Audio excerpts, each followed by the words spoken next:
बिस्मिल्लाहिर्रहमानिर्रहीम। Hello, welcome back to my channel chemistry zone. आप ये पेज देख रहे हैं, मेरे पास यहाँ टॉपिक है स्टाइकोमेट्री। आपके पास स्टाइकोमेट्री क्या चीज़ है कि इससे पहले तो आपको केमिस्ट्री समझनी पड़ेगी कि हमारे पास बेसिकली केमिस्ट्री हम पढ़ रहे हैं, स्टार्ट कर रहे हैं, तो केमिस्ट्री की डेफिनेशन आनी चाहिए। वो कहते हैं कि आपके पास chemistry is the physical science which is largely concern with material universe, it is experimental science. मैं आपको इस होल पैराग्राफ का अगर सिंपल मतलब बताऊं तो अगर आपसे कोई पूछता है कि केमिस्ट्री की डेफिनेशन क्या है, आप बता सकते हैं कि एक तो है ये एक्सपेरिमेंटल साइंस, इसमें होते ही सारे एक्सपेरिमेंट है। बाकी आप ये भी बता सकते हैं कि ये फिजिकल साइंस है जो हमारे पास यूनिवर्स के मटेरियल को हम स्टडी करते हैं, मैटर को स्टडी करते हैं कि हमारे पास ये जो मैटर है हमारे पास ये किस चीज़ में कन्वर्ट हो रहा है, इसकी कंपोजिशन क्या है, इसमें क्या क्या रिएक्शंस हो रहे हैं। आप देखते हैं आगे स्टाइकोमेट्री आपके पास क्या चीज़ है। यहाँ पे देखें कि आपके पास इस स्टाइकोमेट्री की डेफिनेशन लिखी हुई है। Stoichiometry is quantitative chemistry that deals with the calculation involve in inter conversion of matter during any physical और केमिकल चेंज। हमारे पास स्टाइकोमेट्री बेसिकली क्वांटिटेटिव केमिस्ट्री है, इसमें क्वांटिटी को चेक करते हैं कि हमारे पास अगर एक फॉर्म मैटर जो है दूसरी फॉर्म में कन्वर्ट हो रही है, केमिकल चेंज हो रहा है हमारे पास, तो ये हमारे पास कैसे हो रहा है।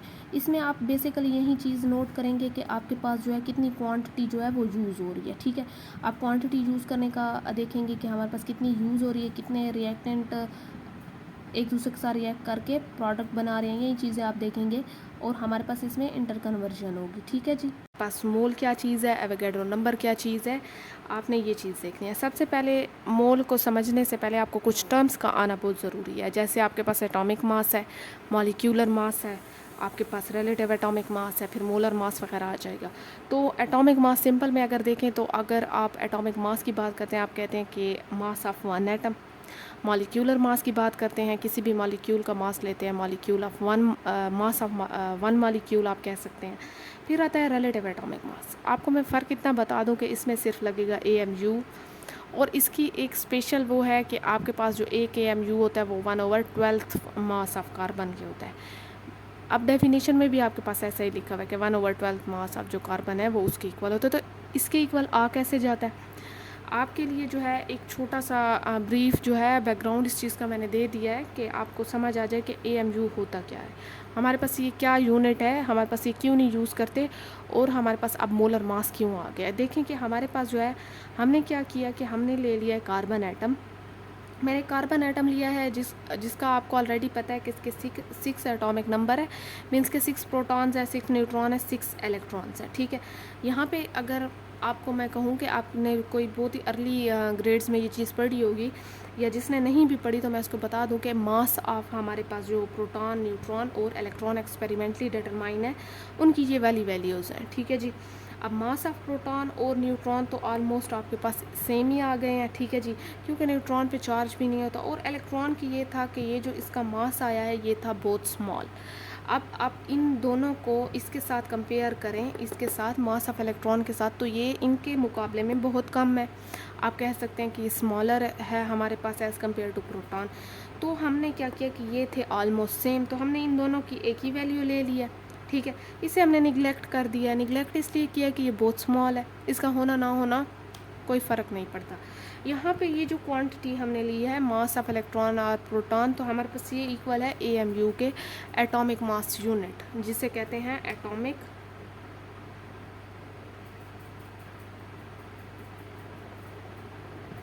Mass unit. ठीक है जी, एटॉमिक मास यूनिट के ये इक्वल है क्या चीज़, ये वाली। अब मैंने जो है ऊपर जो बात की है कि कार्बन में 6 प्रोटॉन वगैरह होते हैं, 6 न्यूट्रॉन, तो मैंने कार्बन का एटॉमिक नंबर फाइंड किया, जो हमारे पास एटॉमिक नंबर नहीं, एटॉमिक मास फाइंड करने का तरीका था Z+N, मीन्स के एटॉमिक नंबर प्लस न्यूट्रॉन या प्रोटॉन प्लस न्यूट्रॉन। 6 + 6 हो गया है 12 के इक्वल, मेरे पास एटॉमिक मास आ गया है। एटॉमिक मास के साथ जो है मैंने क्या चीज़ कर दी है, मल्टीप्लाई कर दी है ये वाली। अब ये वाली क्वांटिटी किस चीज़ के इक्वल थी, ये वाली थी 12 AMU, तो मैं लिख सकती हूँ कि 12 AMU है। अब मैंने ये लिखा है कि कार्बन जो है वो किस चीज़ के इक्वल है, 12 AMU के। लेकिन अगर मैं एक AMU फाइंड करना चाहूँ तो 12 मेरे पास इस साइड पे आ जाएगा, वो क्या चीज़ हो जाएगी, वो डिवाइड हो जाएगी 12। तो मैं कह सकती हूँ कि 1 AMU मेरे पास इक्वल है 1/12 मास ऑफ कार्बन के। यही चीज़ आपके पास है रिलेटिव एटॉमिक मास। ठीक है, आपने एज ए स्टैंडर्ड इसे एक किस्म का ले लिया। तो आगे आप जो है, अच्छा यहाँ पे एक और मेन बात ये है कि आपके पास ये वाली चीज़ क्यों नहीं लेते कि हमारे पास ये बहुत स्मॉल है, एटॉमिक मास यूनिट हमारे पास ये बहुत ज़्यादा स्मॉल है, तो इस पर कैलकुलेशन करना इतना ईजी नहीं है। तो हमने क्या किया कि हमने उस चीज़ को ग्राम में कन्वर्ट कर दिया। अब एटॉमिक मास है, आप खुद सोचें एटॉमिक मास कितना ज़्यादा काम होगा। आप इस पे कैलकुलेशन काम नहीं कर सकते, एक्सपेरिमेंट कैरी आउट नहीं कर सकते। आप जो है क्या करेंगे कि इसे जो है एएमयू को हमेशा आगे जाके कैलकुलेशंस में भी आप मोलर मास में मीन्स के ग्राम में कन्वर्ट करेंगे। अब यही जो चीज़ है, अगर आप इसको ग्राम में कर देते हैं तो आप ये कहते हैं कि ये मैंने मोलर मास फाइंड कर लिया। तो ये आप जो है यहाँ पे एएमयू का ये वाला हमारे पास पुराना किस्सा था जो मैंने आपको यहाँ पे सुना दिया है। होप सो आपको समझ भी आ गई होगी। आप लोग जो है क्या करते हैं कि आपके पास आता है रिलेटिव एटॉमिक मास। रिलेटिव एटॉमिक मास जो है उसकी डेफिनेशन जो है क्या चीज़ है, यही चीज़ जो है आपके पास डेफिनेशन में लिख दी गई। वो कहते हैं relative atomic mass of one atom of element compared with the 1/12 of mass of element expressed in gram. अगर आप जो है 1/12 मास ऑफ जो है कार्बन लेते हैं, ठीक है, और उसे एक्सप्रेस करते हैं ग्राम में, तो आपके पास ये आ जाता है रिलेटिव एटॉमिक मास आपका। ये हो गई है वही डेफिनेशन जो आपके पास ये चीज़ मैंने समझाई है, इसी को मैंने थ्योरेटिकली लिख दिया और ये आपकी बुक में भी मौजूद है ये चीज़। अब मैं अगर एग्जांपल लेती हूँ, मेरे पास क्लोरीन है, उसका 35.5 जो है वो क्या है, एएमयू है। ये एटॉमिक मास यूनिट आ गया है। एएमयू मतलब कि हमारे पास ये चीज़, ठीक है, ये चीज़ आ गई। तो आप कह सकते हैं कि हमारे पास रिलेटिव एटॉमिक मास जो है वो किस चीज़ के इक्वल है, 1/12 ओवर मास ऑफ कार्बन के इक्वल है। ये किस चीज़ का मास दिया गया है, ये कार्बन का ही है ना, तो आप कह सकते हैं कि कार्बन एलिमेंट है। यहाँ पे देखिए कि आपके पास इसके बाद रिलेटिव एटॉमिक मास जो है, ये चीज़ अगर आप स्किप भी कर दें ये वाली चीज़ और डायरेक्ट आप ये कहें कि आपके पास वो रिलेटिव एटॉमिक मास जो इक्वल होता है वो 1/12 ऑफ कार्बन के इक्वल होता है, ठीक है। यहाँ पे देखें आपके पास अगली चीज़ आती है मोलर मास। अब मोलर मास क्या है, एक होता है मॉलिक्यूलर मास जो मैंने ऊपर बताया, एक होता है मोलर मास। मेरी बात समझें कि आपके पास जो मोलर मास है, आपके पास क्या चीज़ है, आपने मोलर मास में भी देखना है, जो एक्सप्रेस इन ग्राम करना है तो वो मोलर मास बन जाएगा। यहाँ पे देखें कि अगर mass of 1 mole of particles मैं लेती हूँ तो मेरे पास आते हैं 6.022 मल्टीप्लाई 10⁻23 के, that is called Avogadro number. चलें, ये मैंने पार्टिकल्स का ले लिया। अगर मैं एटम्स का लेती हूँ तो मेरे पास जो है मोलर मास को मैं क्या कहूँगी, उसका मास निकालती हूँ तो मैं कहूँगी ये ग्राम एटॉमिक मास है या ग्राम एटम मास है, ठीक है। अगर मैं मॉलिक्यूल का मास निकालती हूँ मोलर, तो मैं कहूँगी ग्राम मॉलिक्यूलर मास है या ग्राम मोलर मास है, ठीक है। अब इसी चीज़ सबको जो है मैं एक्सप्रेस करती हूँ इन ग्राम्स में। मैंने ये जो ऊपर वाली चीज़ें हैं, मैंने इनको ग्राम में जब एक्सप्रेस किया तो मेरे पास ये क्या बन गया है, मोलर मास बन गया है, ठीक है। अब मैंने यहाँ पे आपको पार्टिकल्स के लिए भी बता दिया है, मैंने आपको एटम्स के लिए भी बता दिया, मैंने आपको मॉलिक्यूल्स के लिए भी बता दिया, ठीक है। बस इनका ये है कि आपने मास निकाल के इनको ग्राम में जो है कन्वर्ट कर देना या एक्सप्रेस कर देना। इसके बाद आपके पास जो है, मैं एग्जांपल लेती हूँ, एक नाइट्रोजन। अगर मेरे पास नाइट्रोजन का एटॉमिक मास है 14, दैट इज़ रिलेटिव एटॉमिक मास, क्योंकि मैंने ये एएमयू में एक्सप्रेस कर दिया। अगर मैं इसी चीज़ को ग्राम में एक्सप्रेस करती हूँ, दैट इज़ 14 ग्राम, आपके पास ये क्या चीज़ बन जाएगी, एएमयू से आपने किस चीज़ में कन्वर्ट कर दिया, मोलर मास में, तो ग्राम में कर दिया, तो सॉरी आपने किस चीज़ में कन्वर्ट कर दिया, ग्राम में, तो आपके पास बन जाएगा ये मोलर मास। मैंने आपको पहले भी बताया कि आपके पास जो होता है एएमयू बहुत स्मॉल होता है, तो ये साइंटिस्ट के पास जो था ये एक तो बहुत ही स्मॉल यूनिट था, बाकी ये इनविजिबल था। आपके केमिस्ट्री इस पे करना या केमिस्ट्री स्टडी करना या इनको चेक करना हमारे लिए बहुत ही ज़्यादा मुश्किल था, ठीक है, क्योंकि आपके पास जो है केमिस्ट्री में होती हैं कैलकुलेशंस। अगर आपके पास इतना इनविजिबल यूनिट है तो आप कैसे उस पर कैलकुलेट करेंगे। तो इन्होंने क्या किया था, इन्होंने इसीलिए हमारे पास जो है मोलर मास ले लिया है। मोलर मास मीन्स कि हमारे पास ग्राम में ले लिया। तो आपके पास ग्राम जो है वो किस बड़ा यूनिट है as compare to relative atomic mass भी कह सकते हैं, एएमयू भी कह सकते हैं, ठीक है। अब हमारे पास जो है 1 ग्राम में जो है, अगर पार्टिकल्स की मैं बात करूं तो मेरे पास कितने पार्टिकल्स आ जाएंगे, 6.02 मल्टीप्लाई 10⁻23। चलें, पार्टिकल्स की आपको यहाँ बात समझ नहीं आई तो स्किप कर दें, या आगे आपको ये चीज़ क्लियर हो जाएगी। मतलब कि ओवरऑल अगर मैं इस चीज़ को डिस्कस करूँ तो मैं कह सकती हूँ कि मेरे पास जो 1 मोल है किसी भी एटम का, वो उसके मोलर मास के इक्वल है, ठीक है। ये आपके पास हो गया है मेन इंपॉर्टेंट पॉइंट। इस चीज़ को आप नोट कर सकते हैं।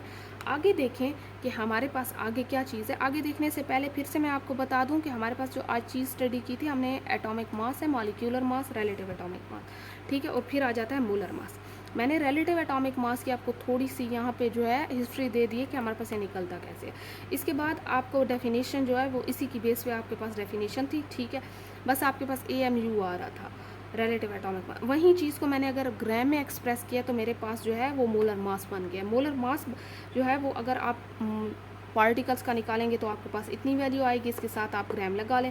एटम का निकालेंगे, आपके पास जो मास निकालेंगे उसके साथ ग्राम लगाएंगे तो वो आपके पास मोलर मास ऑफ एटम आ जाएगा। मॉलिक्यूल के साथ जो है अगर मास निकाल के ग्राम लगाएंगे तो आपके पास वो मोलर मास ऑफ मॉलिक्यूल आ जाएगा। सिंपल बात है। फिर मैंने आपको बताया कि रिलेटिव एटॉमिक मास स्मॉल होता है, इसलिए हमने मोलर मास लिया। मोलर मास क्यों लिया है? जब हमारे पास AMU आ रहा था तो रीज़न ये था कि बहुत स्मॉल था, इस पर कैलकुलेशन नहीं हो सकती थी, हमने लार्ज यूनिट लिया। और लार्ज यूनिट में भी हमारे पास जो यही पार्टिकल्स वाली बात है कि हमारे पास ये आ गया। चलें जी, आपके पास जो है अब मैं कह सकती हूँ कि अब हम मोल की तरफ आ रहे हैं। ये तो आपके पास टर्म थी ना। अब मोल हमने कहा है कि एक मोलर मास जो है आप किसी भी चीज़ का, उसे हम कह सकते हैं कि वो 1 मोल ऑफ एनी एटम के इक्वल है। आगे देखते हैं। चलें जी, फिर देखें कि हमारे पास जो है 1 ग्राम, आपके पास ये वाली डेफिनेशन, ये वाली लाइंस आपकी मैंने बुक से ली हैं। 1 gram atom of any element contain the same number of atom, the quantity has been given the name mole, it follows that 1 mole of any element contain same number of atom. मैंने आपसे कहा है ना कि एक molar mass अगर आप लें तो आप कह सकते हैं कि ये 1 मोल के इक्वल है। मोलर मास किसी चीज़ का ले लें, आप कह सकते हैं कि ये 1 मोल के इक्वल है। तो वो यही कह रहे हैं कि अगर 1 ग्राम एटम मीन्स के वहीं आपके पास ग्राम किस चीज़ में है, मास जो है वो ग्राम में एक्सप्रेस हो रहा था, मोलर मास जो था, अगर आप वो लें किसी भी एलिमेंट का तो उसके और जो आपके पास जो एटम होते हैं, हमारे पास नंबर ऑफ़ एटम्स होते हैं, मीन्स कि हमारे पास 1 मोल होता है, वो इक्वल होते हैं। तो इसीलिए पीछे मैंने लिखा था कि 1 मोल इक्वल होता है मोलर मास के, ठीक है। मतलब कि 1 ग्राम एटम होते हैं, किसी भी एलिमेंट का ले लें, वो किस चीज़ के इक्वल होते हैं, same number of atom, same number of atom mole, और 1 gram atom of any element that is mass, ठीक है। ग्राम की बात हो रही है। दिस क्वांटिटी, अब हमने ये कह दिया है कि हमारे पास जो है ये क्वांटिटी हमने मोल को कह दिया है, और हमारे पास that 1 mole of any element contain same number of atom. आप कह सकते हैं कि एक मोल अगर लिया तो उसमें सेम नंबर ऑफ एटम है। चलें फिर आगे देखें, ये लाइंस जो हैं आपके पास मोल के लिए दी गई थी आपकी बुक में। आगे देखें मोलर मास क्या होता है। मोलर मास जो हमने पीछे बात की है कि वो 1 मोल जो है इक्वल होता है मोलर मास के। मैं अगर mass of 1 mole of substance ले लूँ ग्राम में पर मोल, मेरे पास वो क्या चीज़ हो जाएगी, वो हो जाएगा मोलर मास, ठीक है। कुछ ये लाइंस हैं, आप इनको याद करने की कोशिश करें क्योंकि ये बुक में भी है, और ये इसलिए आपको कंफ्यूजिंग लगेगी क्योंकि इनमें जो टर्म यूज़ हो रही हैं वो आपको थोड़ा सा जो है कंफ्यूज कर देंगी। यहाँ पे देखें, आप पहले ये टर्म्स पूरी समझ लें, फिर उसके बाद जब आप डेफिनेशन पे आएंगे इंशाल्लाह आपको समझ आ जाएगी। मोलर मास को देखें, अगर मैं 1 मोल का मास निकालती हूँ तो मेरे पास वो किस चीज़ के इक्वल हो जाएगा, अगर वो भी एक्सप्रेस इन ग्राम्स करती हूँ पर मोल के, तो आपके पास जो है वो किस चीज़ के इक्वल हो जाएगा, वो होगा मोलर मास। पीछे भी हमने यही बात की है कि अगर AMU में होगा वो रिलेटिव एटॉमिक मास है, अगर ग्राम में होगा वो मोलर मास है। एग्जाम्पल मैंने 2 चीज़ों की दी है, एक मैंने वाटर ले लिया है, ठीक है, उसका मोलर मास काउंट कैसे करते हैं। यहाँ पे देखिए कि आपके पास जो है इसका, आपके पास कितना होगा, ये हाइड्रोजन 1 है, ठीक है, मल्टीप्लाई किस चीज़ के साथ हो रहा है, 2 के साथ, 2 हमारे पास हाइड्रोजन है, फिर प्लस कर दें, हमारे पास इसका कितना एटॉमिक मास है, यहाँ पे देखें ऑक्सीजन का, तो मेरे पास 16 आ जाएगा, ठीक है। 8 जमा 8 कितना होगा, 16 होगा, मीन्स कि आप number of proton neutron add करें तो आपके पास 16 होगा, और आपने किस चीज़ क्या करना है कि एटॉमिक मास काउंट करना है, तो आपके पास ये टोटल कितना होगा 18 ग्राम ओवर मोल। अब मैं कार्बन देखती हूँ, मेरे पास कार्बन होता है 6, लेकिन अगर मैं एटॉमिक मास इसका निकालती हूँ तो प्रोटॉन न्यूट्रॉन ऐड करने पड़ेंगे, मेरे पास बन जाएगा 12। मल्टीप्लाई करना है किस चीज़ के साथ, 6 हैं कार्बन हमारे पास, ये वाला 6 यहाँ पे आया हुआ है। 12 इसलिए आया कि 6 + 6 जो है वो क्या होगा 12 हो जाएगा हमारे पास। Number of proton plus neutron करेंगे, यहाँ पे हमारे पास इसका 6 है प्लस 6 हमारे पास 12 हो जाएगा। 6 मीन्स के प्रोटॉन प्लस न्यूट्रॉन करें, एटॉमिक मास लिख रहे हैं यहाँ पे, ठीक है। फिर देखें हाइड्रोजन हमारे पास 1 है, मल्टीप्लाई आपके पास 12 कर रहे हैं।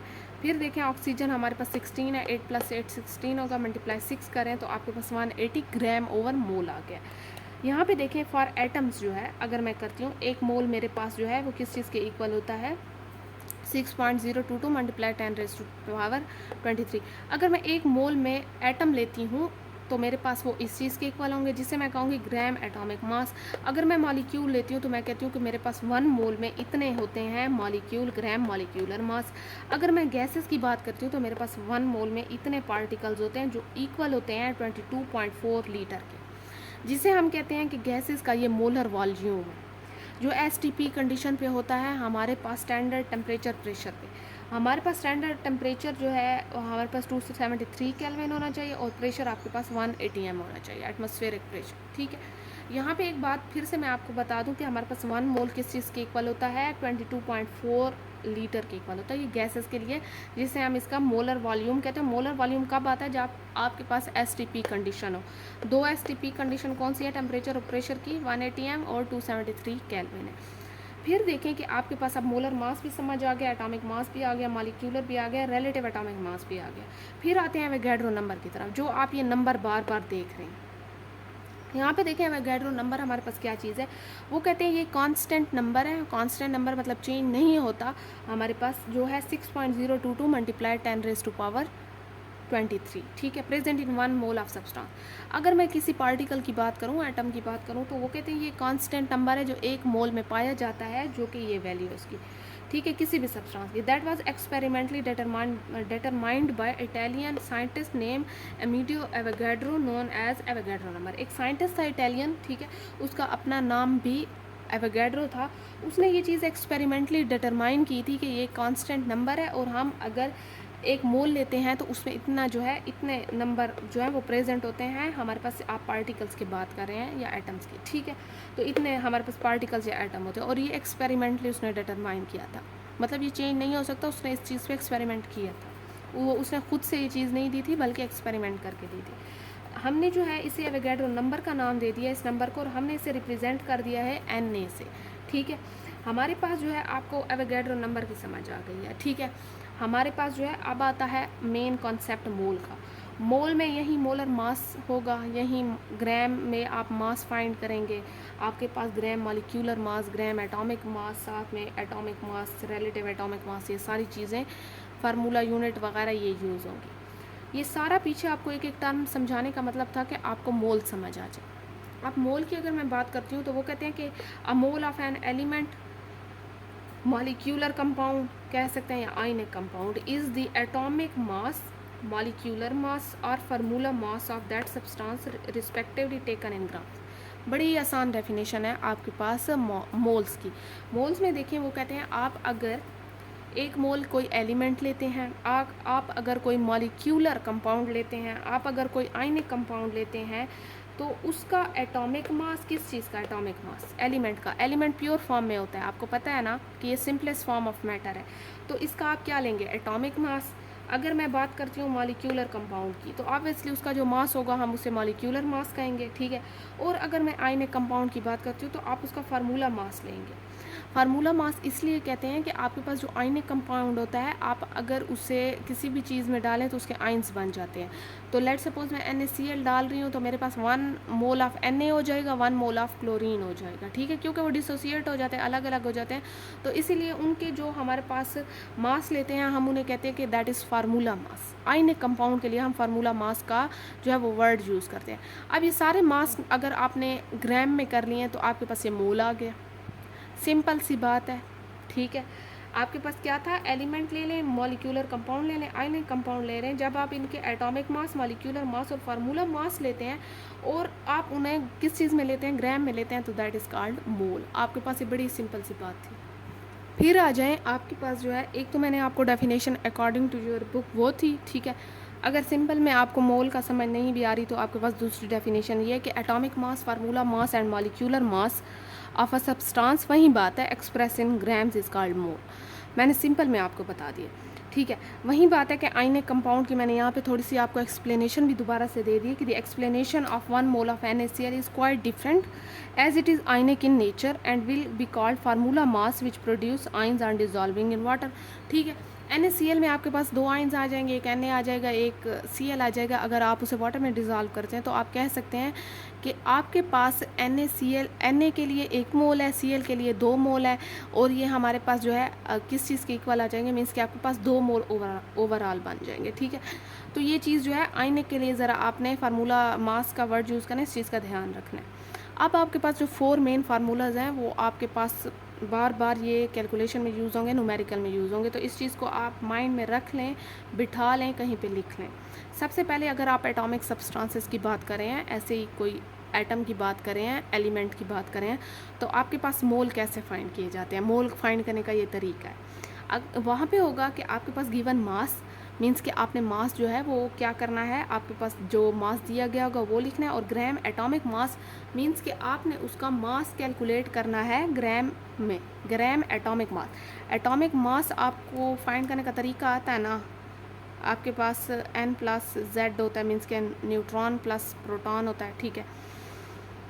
या आप जो है यहाँ पे मैंने जैसे पीछे आपको मोलर मास फाइंड करने का तरीका बताया, तो आप ये भी, आप इस चीज़ को आप अगर ग्राम में एक्सप्रेस करें तो आपके पास क्या चीज़ आ जाएगी, ग्राम एटॉमिक मास। यहाँ पे एक चीज़ आप ये भी लिख सकते हैं ग्राम एटॉमिक मास की जगह कि आप यहाँ मोलर मास लिख लें, ठीक है, मोलर मास, मोलर मास, ठीक है। ये आपके पास क्या आ जाएगा कि given mass over molar mass आ जाएगा।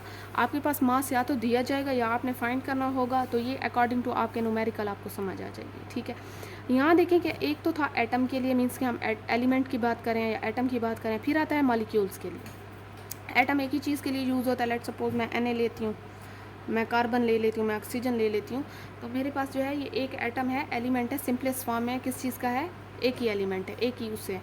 लेट सपोज मैं Na2 भी ले लेती हूँ, CO2 भी ले लेती हूँ, तो मेरे पास ये एक ही एलिमेंट्स है, मीन्स कि एक ही एलिमेंट के एटम्स हैं।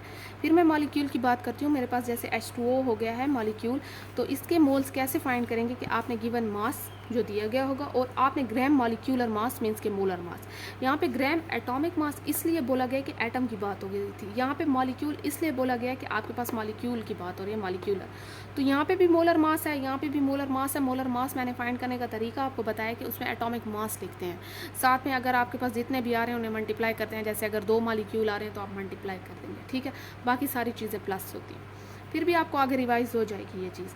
यहाँ पे जो है आपने घबराना नहीं है कि ग्राम मॉलिक्यूलर मास क्या है, ग्राम एटॉमिक मास क्या है, ये हमारे पास मोलर मास ही है। सिर्फ आपको मैंने इसलिए ये चीज़ बताने की कोशिश की है कि आपके पास जो है यहाँ पे मॉलिक्यूल के लिए, यहाँ पे एटम के लिए।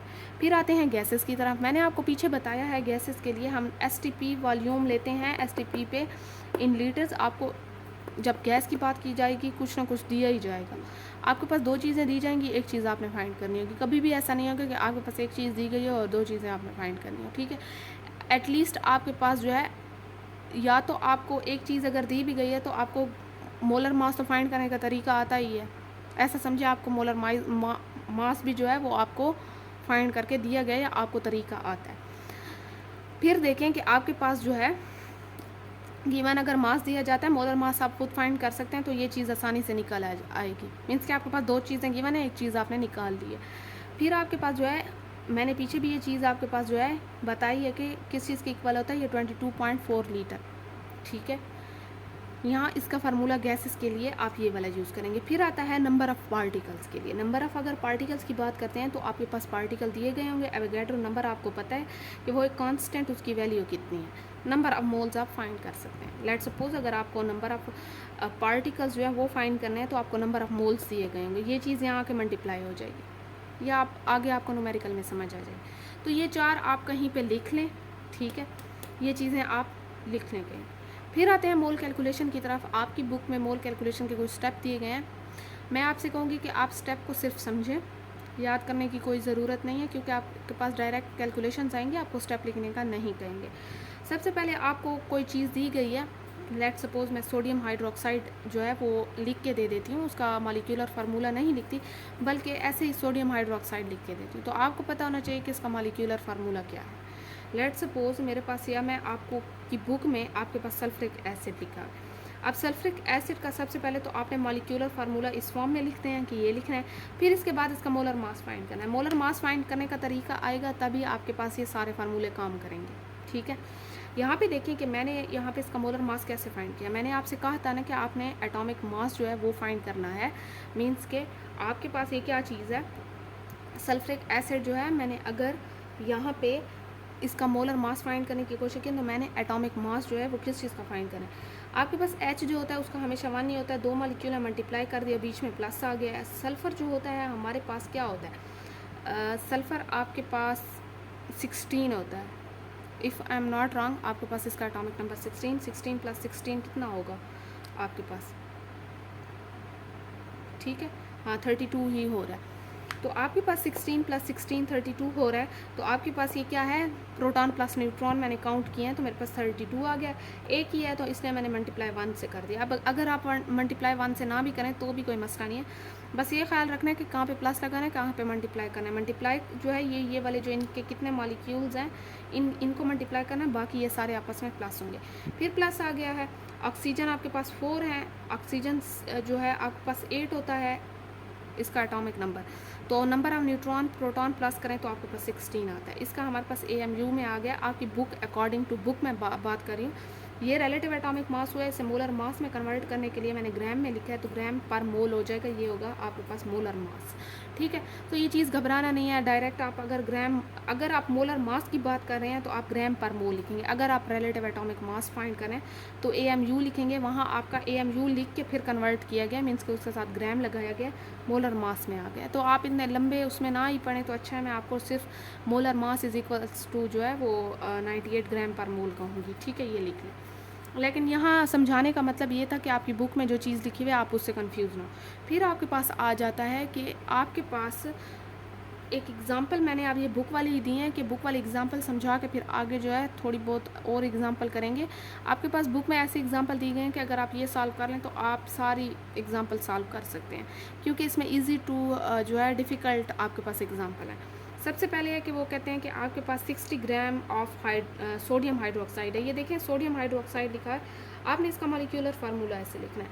आपके पास एक चीज़ दी गई है, आपने फाइंड क्या करनी है, मोल्स करने हैं। आपके पास दो ही चीज़ें दी गई हैं, लेट्स सपोज आपके पास एक ये दी गई, एक सोडियम हाइड्रोक्साइड, तो आप इसका मोलर मास फाइंड कर सकते हैं, ठीक है। आप सोडियम हाइड्रोक्साइड को मॉलिक्यूलर फार्मूला इसका इस तरीके से लिखते हैं। अब मैंने जो है यहाँ इसका फार्मूला मास मीन्स के इसका फार्मूला मास जो है या रिलेटिव आप एटॉमिक मास कह सकते हैं, वो मैंने फाइंड करना है। वही मैंने आपको बताया है कि आपने कैसे फाइंड करना है, जो जैसे मैंने ऊपर फाइंड किया है कि आपके पास जो है यहाँ पे मेरे पास कितना होगा, 16 plus 1 plus 23 is equals to 40 हो जाएगा। आपके पास कितना होता है, यहाँ पे आप कह सकते हैं कि आपके पास 40 AMU है। अगर आपके पास 40 AMU आया तो आप इसे कन्वर्ट कर देंगे किस चीज़ में, 40 ग्राम में, ग्राम पर मोल में। आप ये दोबारा से कैलकुलेशन कर भी सकते हैं। आपके पास Na जो होता है वो 11 होता है, तो आपके पास यहाँ पे कितना हो जाएगा, आपके पास 11 से 11 काउंट करें तो आपके पास 22 हो जाएगा। 22 में 16 प्लस 1 17 काउंट करें तो आपके पास कितना। अच्छा, आपने एक चीज़ यहाँ पे इसलिए कंफ्यूज नहीं होना कि आपके पास जो नंबर लिखा हुआ है यहाँ 23 है, ये राउंड ऑफ करके लिखा गया। हमने एटॉमिक मास की बात की है, ठीक है ना। एटॉमिक नंबर जो है नहीं कि आपके पास कुछ जो होते हैं पॉइंट्स में होते हैं जिन्हें हम राउंड ऑफ करते हैं और हम सिग्निफिकेंट फिगर्स लेते हैं, पीछे वाले जो फिगर्स होते हैं वो कर देते हैं। लेट्स सपोज अगर मेरे पास जो है 2.99 आ रहा है, तो मैं कुछ ऐसे भी बच्चे होंगे जो इस चीज़ को जो है वो कहते हैं ये पॉइंट के बाद है, तो मैं इनको इग्नोर करके सिर्फ 2 लिख दूँ। तो ये आपको बता दूँ ये 99 है तो ये 3 के इक्वल होता है, ठीक है ना। तो ये आपने इस चीज़ में कंफ्यूज नहीं होना। तो हमारे पास 40 ग्राम आ गया है, आगे इसका फार्मूला यूज़ करते हैं। अच्छा, आप फिर से इसको देख लें, ये हमारे पास सारी आगे यही फार्मूलाज जो हैं वो यूज़ होने वाले हैं। आप देखें कि मेरे पास नंबर ऑफ़ मोल्स जो थे वो कैसे हमने निकालने थे। ये मेरे पास मॉलिक्यूल है, ठीक है, किस चीज़ का, NaOH जो है मैंने एज ए मॉलिक्यूल जो है मैंने फार्मूला पुट करना है। आपके पास एटॉमिक सब्सटेंस और मॉलिक्यूल्स का है तो सेम ही, क्योंकि दोनों बस यहाँ फ़र्क इतना था कि आपके पास मैंने नीचे ग्राम एटॉमिक लिखा था, वहाँ मॉलिक्यूलर मास लिखा था, ग्राम मॉलिक्यूलर। लेकिन अगर मैं सिंपल लैंग्वेज में आपको बताऊँ तो दोनों मोलर मास ही होते हैं, ठीक है ना। तो वो इसलिए मैंने अलग करके लिखा था ताकि आपको ग्राम एटॉमिक मास और ग्राम मॉलिक्यूलर मास की समझ आ जाए। ग्राम एटॉमिक ये था कि एटम का मास ले रहे हैं ग्राम में, और ग्राम मॉलिक्यूलर ये था कि आप मॉलिक्यूल का मास ले रहे हैं ग्राम में, ठीक है। तो दोनों मोलर मास ही हुए।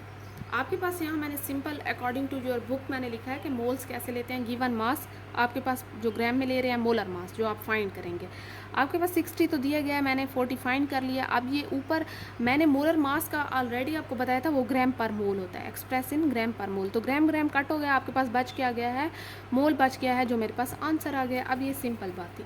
फिर आते हैं एग्जाम्पल 2 पे, that is what is the mass of 0.5 mole of calcium carbonate. Calcium carbonate का इन्होंने ऑलरेडी आपको मॉलिक्यूलर फार्मूला दे दिया है, तो आपने इसका क्या निकालना है, मोलर मास निकालना है।